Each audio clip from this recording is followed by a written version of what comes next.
Welcome to all students. हम पढ़ रहे थे क्लास 9th के साइंस का चैप्टर 4, जिसके हम क्वेश्चन आंसर करने वाले हैं। इसका पहला क्वेश्चन है कैनाल किरणें क्या हैं, जिसका आंसर है कैनाल किरणें धन आवेशित विकिरण हैं जो वोल्टेज देने पर एनोड से कैथोड की ओर जाती हैं। इन किरणों में प्रोटॉन नामक धनावेशित कणों का समावेश है, जिनकी खोज सन 1886 में ई गोल्डस्टीन ने की थी। जो इसका सेकंड क्वेश्चन है वो है, यदि किसी परमाणु में एक इलेक्ट्रॉन और एक प्रोटॉन है तो उसमें आवेश होगा या नहीं। तो इसका आंसर है एक इलेक्ट्रॉन ऋणावेशित कण तथा एक प्रोटॉन धनावेशित कण है। दोनों कणों का आवेश बराबर होता है, इसलिए किसी परमाणु में एक इलेक्ट्रॉन और एक प्रोटॉन है तो उसमें कोई आवेश नहीं होगा। इस प्रकार से ये एक उदासीन परमाणु होगा। यानी अगर किसी परमाणु में एक इलेक्ट्रॉन और एक ही प्रोटॉन है तो ये उदासीन होगा, क्योंकि जो इलेक्ट्रॉन होता है उसका आवेश माइनस होता है और जो प्रोटॉन होता है उसका आवेश जो होता है वो प्लस होता है। तो प्लस माइनस मिलकर एक उदासीन परमाणु का निर्माण करेंगे। जो इसका तीसरा क्वेश्चन है वो है, परमाणु उदासीन है, इस तथ्य को थॉमसन के मॉडल के आधार पर स्पष्ट कीजिए। तो इसका आंसर हो जाएगा, थॉमसन ने परमाणु संरचना से संबंधित जिस मॉडल को प्रस्तुत किया था उसे उन्हें धन आवेशित गोलों के रूप में माना था, जिसमें इलेक्ट्रॉन तरबूज के बीज की तरह दर्शाए हुए हैं। इस मॉडल के अनुसार धनात्मक गोला ऋणात्मक और धनात्मक आवेशित परिमाण के समान होता है, इसलिए परमाणु वैद्युत रूप से उदासीन होता है। थॉमसन ने अपने मॉडल में बताया था कि जो परमाणु होता है वो एक धनावेशित गोला होता है, जिसके अंदर ऋणावेशित इलेक्ट्रॉन तरबूज के बीज की भांति होते हैं। इसलिए उसने इस तरह से इसकी व्याख्या की थी कि जो कुल धनावेशित होता है उसके बराबर ही कुल ऋणावेश होता है, इसलिए ये परमाणु एक तरह से उदासीन परमाणु होते हैं।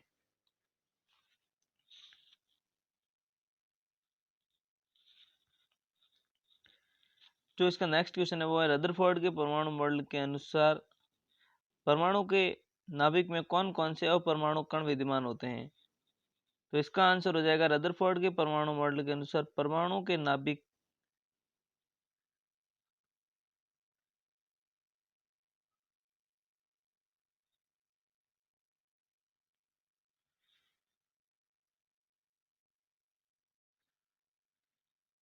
परमाणु का नाभिक आवेशित होता है। परमाणु का लगभग सारा द्रव्यमान नाभिक में ही होता है, जिसके चारों ओर इलेक्ट्रॉन निश्चित कक्षाओं में चक्कर लगाते हैं।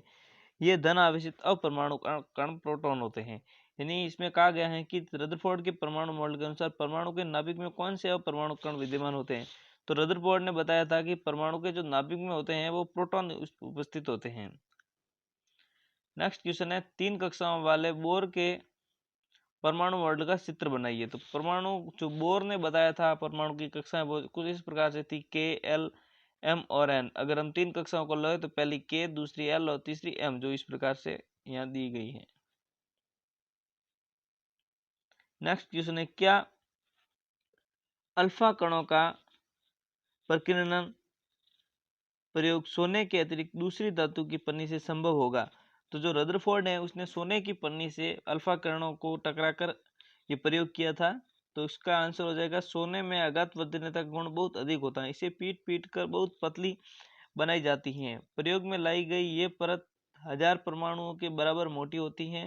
किसी अन्य धातु को पीटकर इतनी बारीक परत में बदलना सरल नहीं है। किसी दूसरी धातु की पन्नी से अल्फा कणों का प्रकीर्णन प्रयोग तभी संभव होगा जब इसे इतना बारीक किया जा सके। तो दोस्तों, सोने के अंदर जो आघात वर्धनीयता का गुण होता है, यानी उसे पीट पीट कर पतला करने का जो गुण होता है वो बहुत अधिक होता है किसी अन्य धातु की तुलना में। तो इसलिए अगर किसी धातु को सोने की पतली परत जितना पतला किया जा सकता है तो इस प्रकार का प्रयोग दूसरी धातु के साथ भी किया जा सकता है।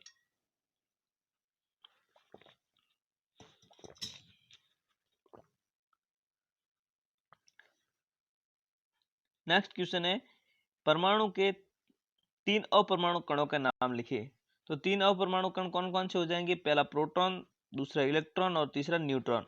जो न्यूट्रॉन और प्रोटॉन होते हैं वो परमाणु के नाभिक में होते हैं, जबकि जो इलेक्ट्रॉन है वो स्वतंत्र रूप से अपनी कक्षाओं में नाभिक के चारों ओर चक्कर लगाते हैं। नेक्स्ट क्वेश्चन है, हीलियम का परमाणु द्रव्यमान 4 है और उसके नाभिक में 2 प्रोटॉन होते हैं, तो इसमें कितने न्यूट्रॉन होते हैं। मैंने आपको बताया था कि जो द्रव्यमान संख्या होती है वो न्यूट्रॉन प्लस प्रोटॉन का योग होता है। तो इस क्वेश्चन में दिया गया है अगर द्रव्यमान संख्या किसी की 4 है, उसमें 2 प्रोटॉन है, तो न्यूट्रॉन की संख्या भी 2 होगी। यहाँ देख लीजिए आप किस तरह से लिखा गया है। जो नेक्स्ट क्वेश्चन है वो है कार्बन और सोडियम के परमाणुओं में इलेक्ट्रॉन के वितरण को लिखिए। तो इलेक्ट्रॉन के वितरण को किस प्रकार से लिखते हैं कि जो पहली कक्षा होती है उसमें 2 इलेक्ट्रॉन होते हैं, दूसरी में 8, और इसी प्रकार तीसरी और चौथी में भी 8-8 भरते हैं। तो हमें सबसे पहले किसी भी तत्व का परमाणु क्रमांक हमें ध्यान होना चाहिए। जैसे कार्बन का परमाणु क्रमांक 6 है, यानी उसके अंदर 6 इलेक्ट्रॉन है, तो सबसे पहली कक्षा में हम पूरे 2 इलेक्ट्रॉन भर देंगे और इसके बाद हमारे पीछे 4 इलेक्ट्रॉन बचेंगे, वो हमें दूसरी कक्षा में रख देंगे। तो जो कार्बन का इलेक्ट्रॉन वितरण हो जाएगा वो 2 और 4 हो जाएगा, यानी पहली कक्षा में 2 इलेक्ट्रॉन और दूसरी कक्षा में 4 इलेक्ट्रॉन।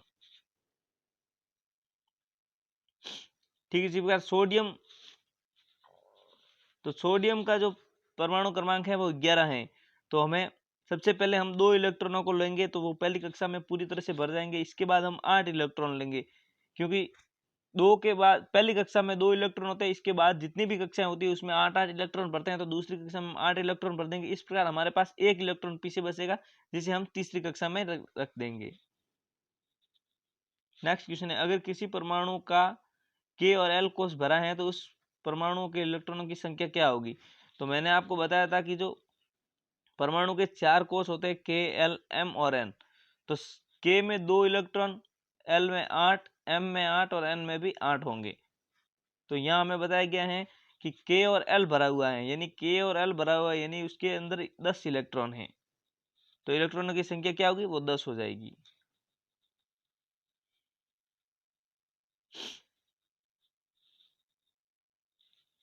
ग्यारहवा क्वेश्चन है क्लोरीन, सल्फर और मैग्नीशियम की परमाणु संख्या से आप संयोजकता कैसे प्राप्त करेंगे।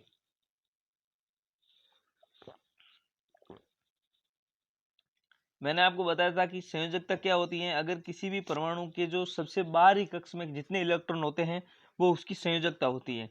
तो हम किस प्रकार से क्लोरीन, सल्फर और मैग्नीशियम के परमाणु की संयोजकता निकालेंगे। तो सबसे पहले हमें पता है कि क्लोरीन की जो परमाणु संख्या है वो 17 है, तो हम इसका इलेक्ट्रॉनिक विन्यास लिखेंगे। तो सबसे पहले के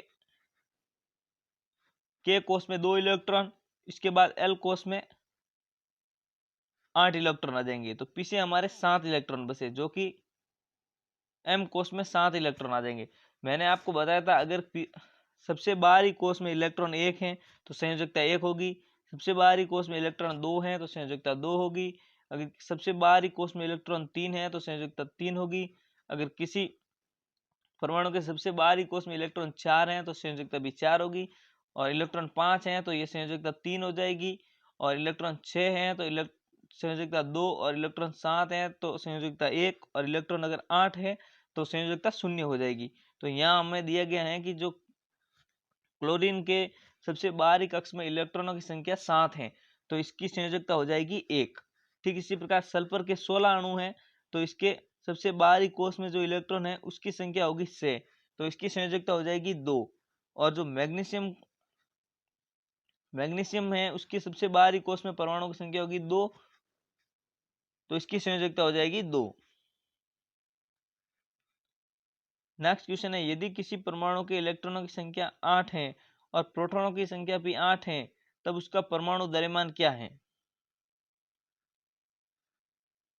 और दूसरा है इसमें परमाणु का आवेश क्या है। तो पहले हम सबसे पहले देखेंगे जो इलेक्ट्रॉनों की संख्या है उसके अंदर 8 है, तो प्रोटॉनों की संख्या भी 8 है, तो परमाणु द्रव्यमान उसका हो जाएगा 8 + 8 16। और उसका परमाणु आवेश क्या हो जाएगा, तो अगर उसकी परमाणु की संख्या इलेक्ट्रॉनों की संख्या 8 है तो पहले कोष में जो के कोष है उसमें 2 इलेक्ट्रॉन आ जाएंगे, और दूसरे 6 कोष जो दूसरा कोष है एल उसमें 6 इलेक्ट्रॉन बचेंगे। तो इसे पूरा करने के लिए हमें 2 इलेक्ट्रॉन और की आवश्यकता पड़ेगी, यानी ये इससे 2 इलेक्ट्रॉन ग्रहण करने पड़ेंगे। अगर कोई तत्व इलेक्ट्रॉन ग्रहण करता है तो उसके ऊपर माइनस आवेश होता है, अगर कोई तत्व इलेक्ट्रॉन किसी दूसरे को दान करता है तो उसकी प्लस आवेश होता है। तो यहाँ पर ये दो, इसको यहाँ पर सबसे बाहरी कक्षा में 8 बनाने के लिए इसको 2 की आवश्यकता होगी, यानी कि इससे 2 ग्रहण करने पड़ेंगे, तो इसकी जो आवेश होगा वो माइनस में होगा, यानी जो इसका आवेश होगा वो -2 होगा।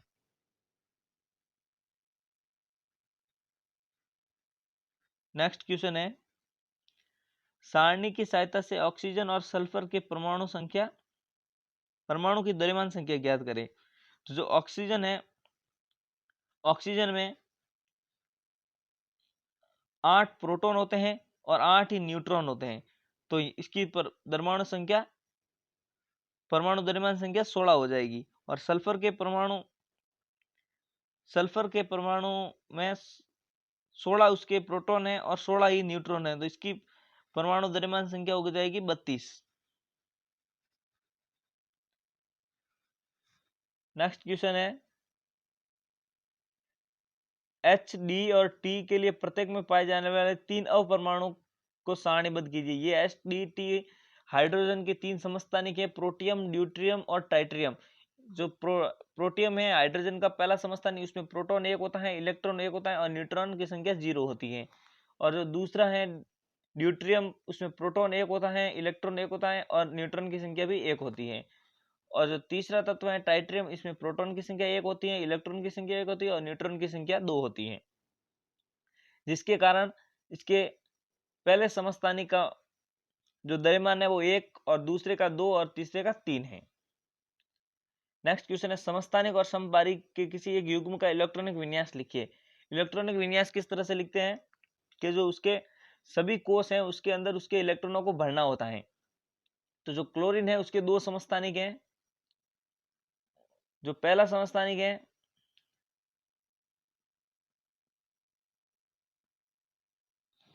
क्लोरीन के परमाणु क्रमांक 17 है, तो इसके कुछ इस तरह से इसके इलेक्ट्रॉन विन्यास लिखा जाएगा कि पहले कक्ष में 2 इलेक्ट्रॉन, दूसरे कक्ष में 8 इलेक्ट्रॉन, जो पीछे बसेंगे उस कक्ष में 7 इलेक्ट्रॉन उस कक्ष में आ जाएंगे।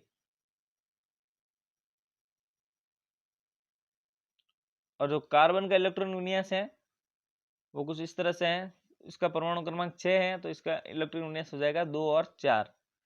और 2 समबारिक कौन कौन से हैं? कैल्शियम और ऑर्गन दोनों समबारिक है, क्योंकि जो कैल्शियम और ऑर्गन का परमाणु क्रमांक तो अलग अलग है, लेकिन जो परमाणु का द्रव्यमान संख्या है वो समान है। Thank you for watching all students, please subscribe NCERT Seco for another videos।